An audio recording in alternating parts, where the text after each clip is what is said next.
Olá, crianças! Vamos lá para mais uma aula de ciências e o nosso tema de hoje é o ar.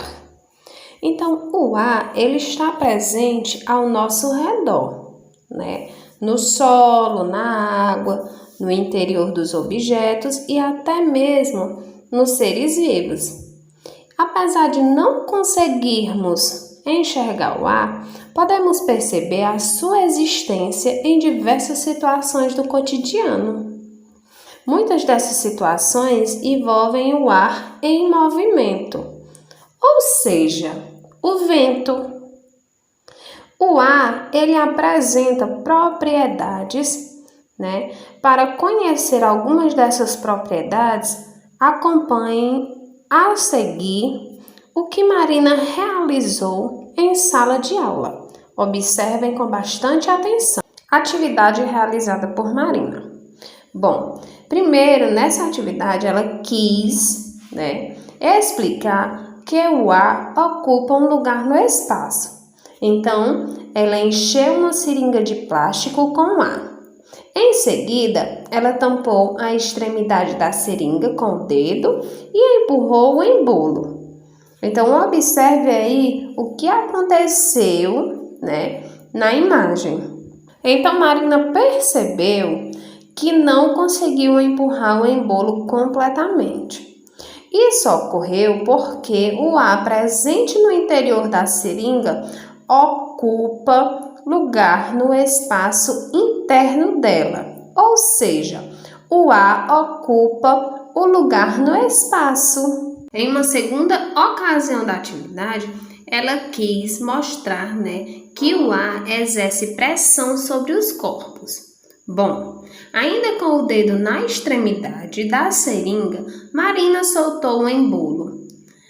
Ele retornou à posição próxima a que estava no início do experimento, ou seja, antes de Marina empurrar.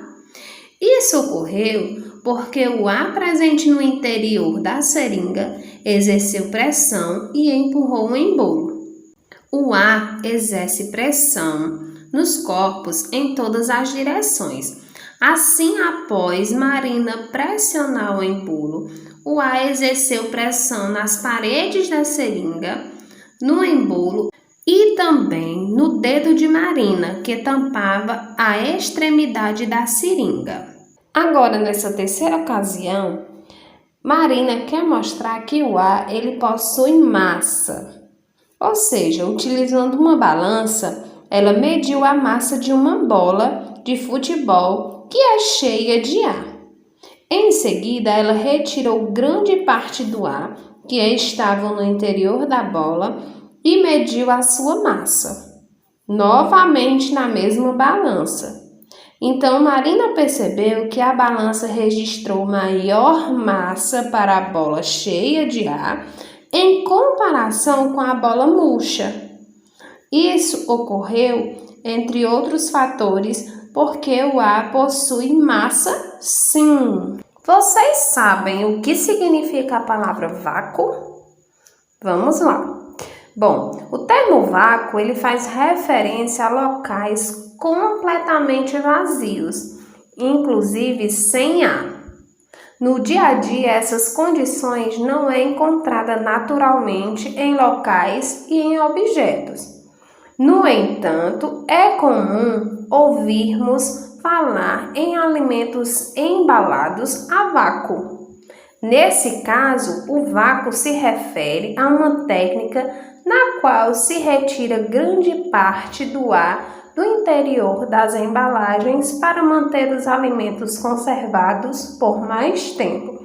Então, nós temos aí um exemplo, de um milho que está embalado a vácuo. Também podemos citar alguns tipos de café que também são embalados a vácuo e muitos outros, alimentos. Vamos falar um pouquinho sobre a atmosfera terrestre.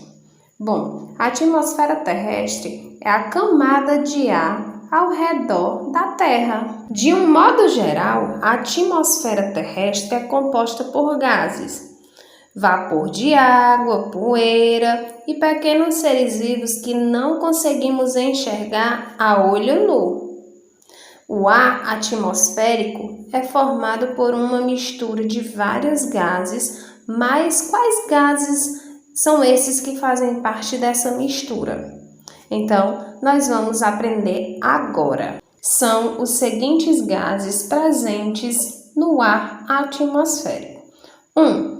Gás nitrogênio. 2. Gás oxigênio. 3. Outros gases como o gás carbônico. O nitrogênio é um elemento químico de número atômico Z7. Esse elemento é o mais abundante no ar atmosférico, compondo cerca de 78% de seu volume da atmosfera. Ele foi descoberto em 1772 por Daniel Rutherford. O gás oxigênio é um elemento químico da família dos calcogênios que forma os gases ozônio e oxigênio, fundamentais para o ser humano. Trata-se do elemento mais abundante na superfície da Terra. Por quê? Porque o nitrogênio ele tem, uma grande quantidade de oxigênio. O gás carbônico é um composto químico presente em apenas 3% da composição do ar. Na atmosfera, o gás é advindo da respiração dos seres vivos e pelo processo de combustão, inclusive é por meio do dióxido de carbono que as plantas conseguem produzir, como açúcares no processo da fotossíntese. Agora, nós vamos falar um pouquinho sobre as camadas da atmosfera. À medida que nos deslocamos da superfície da Terra em direção ao espaço, podemos notar que algumas características da atmosfera se alteram, como, por exemplo, a quantidade, a composição e a temperatura do ar. Por isso, a atmosfera terrestre costuma ser dividida em camadas. Veja aí a seguir, Veja aí nesse quadro que a tia colocou. Bom, ele é dividido entre exosfera, termosfera, mesosfera, estratosfera e troposfera. Então, leiam aí cada uma dessas camadas que a atmosfera possui em relação ao ar, tá certo? E qual é a importância do ar para os seres vivos? Bom, o ar atmosférico ele é essencial aos seres vivos, pois é dele que os animais e as plantas absorvem o oxigênio, que é o ar que respiramos. É dessa camada de ar que as plantas absorvem o gás carbônico, utilizado para produzir seu próprio alimento no processo de fotossíntese. Então, é através do oxigênio que se é retirado, o gás carbônico. Além disso, a atmosfera ela mantém a temperatura da Terra adequada para a existência de vida e protege os seres vivos do excesso de raios solares. Então, a tia vai colocar aí um esquema para vocês observarem de como é que ocorre, essa proteção, dos raios solares através do oxigênio. Então, nessa imagem aí, nós temos o passo a passo, de como ocorre essa proteção. Primeiro, a atmosfera terrestre atua como uma camada protetora, evitando que parte dos raios solares chegue à superfície. Segundo, os raios solares que atravessam a atmosfera aquecem a superfície terrestre e o ar próximo a ela. Terceiro, parte do calor que atinge a superfície da Terra é perdida para o espaço, enquanto a outra parte desse calor é retirada na Terra por meio do efeito estufa. Esse efeito, garante que a temperatura do planeta se mantenha adequada para a existência de vida. Esse aí foi a quarta forma de proteção. Ainda falando sobre o ar, vamos saber como se dá, né? Como acontece a poluição do ar atmosférico. Então, nós temos, né, uma charge que retrata um problema ambiental comum, principalmente nos ambientes urbanos, né, que é a poluição do ar. Além do vapor da água, gases, poeiras e seres vivos citados anteriormente, o ar poluído, né, ele apresenta outros componentes chamados poluentes atmosféricos. O que são esses poluentes? Bom, são gases tóxicos ou partículas sólidas e líquidas que alteram as características do ar e que são prejudiciais aos seres vivos. Um exemplo, né, desses gases, né, desses poluentes, desses gases tóxicos, é a fumaça de um cigarro, né?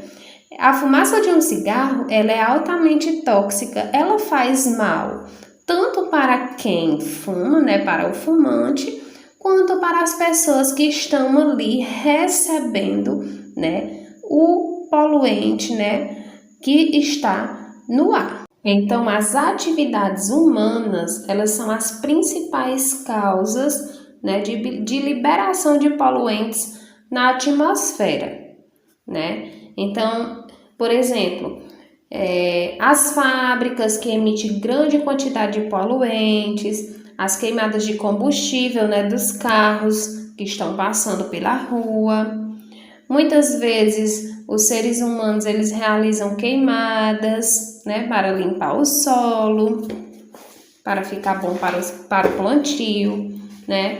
Também temos o exemplo dos vulcões que eles também emitem, né, gases poluentes, a retirada de árvores, né, nas áreas florestais, que eles também fazem queimadas.